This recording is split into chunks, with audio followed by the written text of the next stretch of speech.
Hey guys, my name is David Glenn with davidglennrecording.com and theproaudiofiles.com. And today I'm going to be talking to you guys about how I use aux tracks to give greater control when I'm doing parallel processing. Specifically today I'm going to talk about a lead vocal, and then I'll do more tutorials on how I treat the bass, the kick, the snare, kind of the main elements of what I'm using parallel processing for. The song is called Me Amas from the very talented Samantha Encarnacion. Her brother Vic produced it, and we've got shout outs to Steve Blackman, who recorded the strings out of Nashville. Very last minute session, so we're stoked about that. They turned out incredible. And first I'm going to give you guys a listen, and then we'll get into what I'm doing. Here we go.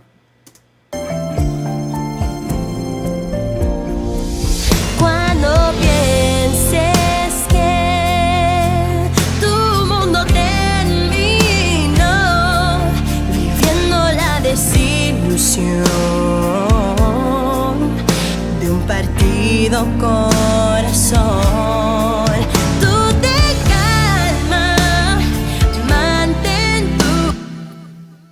All right, and I want to jump ahead real quick. I love it when the strings build up before the chorus. Let's hear her there.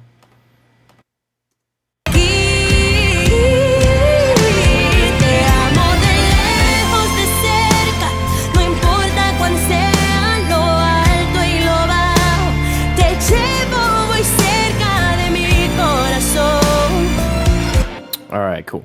So back over here to the verse. Let's talk about what I'm doing. So a lot of you guys have seen, parallel processing. I'm not going to go over how to set that up necessarily, or how to, get the compressor, EQ, any of that stuff going. But what I do want to show you is something that I do that I haven't seen anyone else do in their tutorials. Maybe it's just because I'm OCD, but here we go. We've got the lead vocal level. I'm sending this lead vocal track, processing it with some EQ, some compression, and that's going out to a lead vocal level. The lead vocal level is down here, and that's getting treated with more EQ, compression, that kind of stuff. But wait, why am I skipping over? Why don't I just treat it with EQ and compression up here? I'm parallel compressing it, and if you look at parallel compression, lead P-comp is being sent out also to the lead vocal level. So the dry and the parallel compression are meeting at what I'm essentially using as a last chain of processing, but more importantly, level, and how I'm using that to kind of shape the final overall volume between parts. So you may have the verse at a certain volume, and then the chorus will lift that up. You may split those into two different sets of tracks and treat the verse one way and then the chorus one way. But if you're like me and you're working on a native system, you may not have all of the resources, computer power, to be able to do that. And still get away with using parallel processing on every single one of those. So let me kind of walk you through what I've got. Let's solo her vocal. Let's go to verse 2 here. Let's mute the parallel chain. Mute this stuff. Bypass. And let's hear what we got.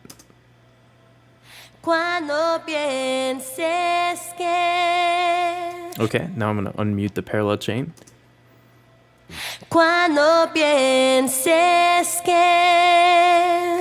Cool. So for me, to just treat the dry with some EQ and compression a little bit, and then the parallel processing to be slamming that with the compressor, I wanted to be able to get my hands on it a little bit more. So I've got them both going to this. So the lead vocal level then has a little bit of EQ. Let's pull that up. Actually, this is quite subtle. So let's ignore that for a second, and let's pull this guy up. And we've got the Manny Marroquin. Where are we at here? Pull it from my other screen. There we go. Got the Manny EQ, and I'm using that after all of that compression to bring some classiness, some air into it, as we say with all the fancy words and terminology. And then after that, I've got the vocal writer. Love this guy. Now, what I'm doing is something you may have seen in some other videos, where I'll sidechain the music to the vocal so that I can keep the vocal on top. But what I've done is, you can see I've given the lead vocal quite a bit of love when it comes to automation there. So that's impacting how that signal gets sent into the compressors, as well as the parallel compression. And then what this is doing, this vocal rider, on the back end is going to be just kind of nudging it up or down according to the music, according to maybe some quieter phrases that maybe I didn't get. I went pretty intensive here with the automation, but you get the point. And then got the Studer, adding just kind of a last bit of love to the vocal before it hits the all vocal chain. And if you guys haven't seen that before, I'm running a bunch of auxes down here, the all vocals, all drums, percussion, low end, all music. And the only two getting compression are the all drums, and then I'm treating the music a different way with the Slate stuff. Great plugins there.